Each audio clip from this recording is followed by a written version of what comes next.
This is the ASPC Complete PM Training #1 overview.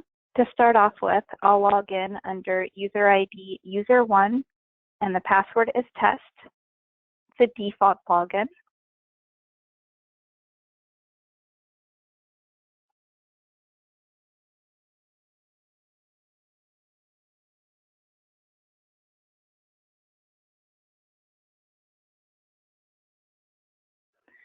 Now that I'm logged into the program, I'll go over the patient file.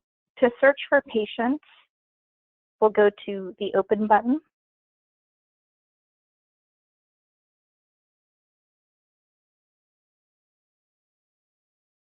And bring up a patient. And click Open.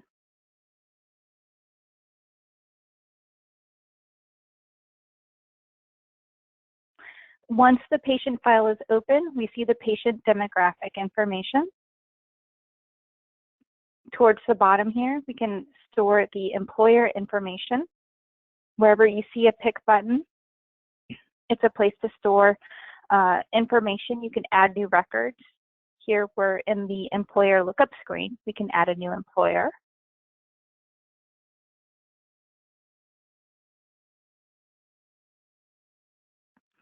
Next, we're going to go to the insurance tab of the patient's file. This is where we can add insurance company information. Again, we have a pick button to choose from the insurance carriers.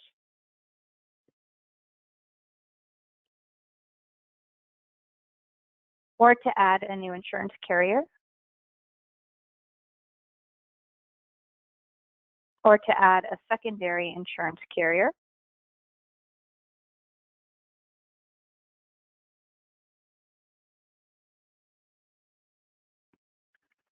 The insured information for the subscriber guarantor goes here.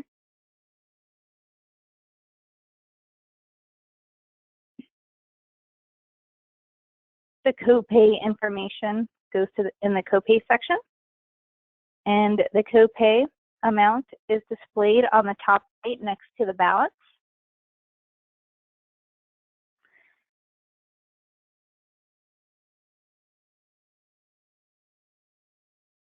The diagnosis codes are stored on the patient's diagnosis tab. If you go to the pick button, you can choose from a list of the ICD-9 or ICD-10 codes. You can add new codes. You can change the print order.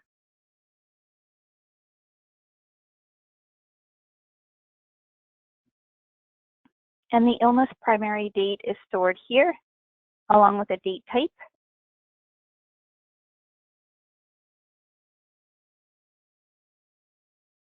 And other dates are stored here. The illness primary date would be the date that would be stored in box 14 on the 1500 claim form. And the other date here in the middle would be the date stored in box 15 on the 1500 form, along with the date types.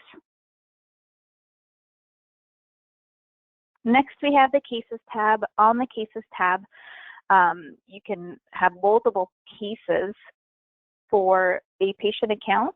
So, for example, if the patient was seen under their general medical insurance and a couple of years later they come in under a PI case for an auto accident or something similar to that, you can add a new patient case under the same account by going to File, New, Patient Case.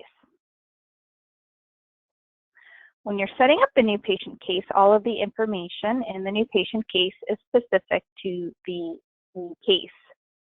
So the case type for the new case and the doctor, all the insurance information is specific to the new case.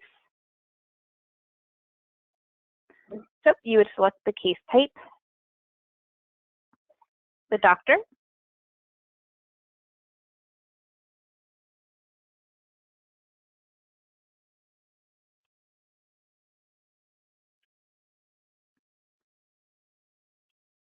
and then enter all of the insurance information for the new case.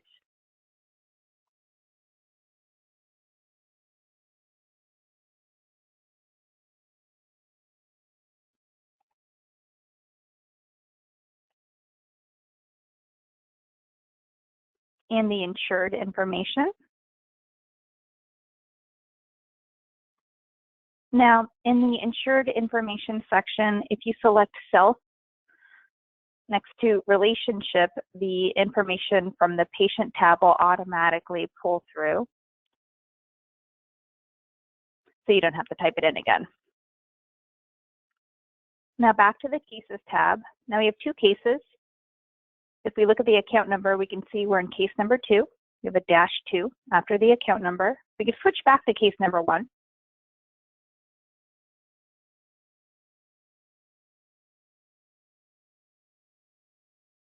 Open case number 1, click OK, and we're back to case number 1.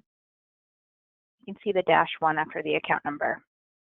All the information between the two cases is separate.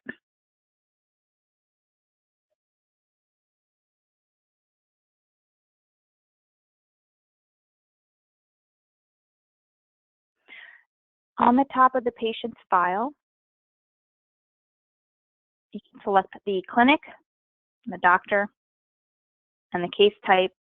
You can see the balance information, patient insurance and total balance, as well as the copay amount from the copay section of the insurance tab.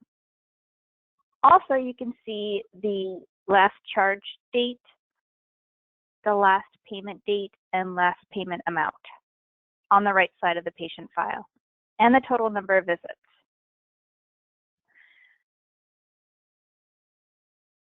If we exit the patient file, take a look at the buttons at the top. To add a new patient, we can go to the Add button. You have to fill in all of the demographics for the patient, as well as the insurance information, diagnosis codes.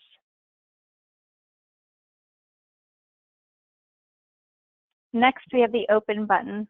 To search for patients, we can search by name or account number, or any of these other search by criteria.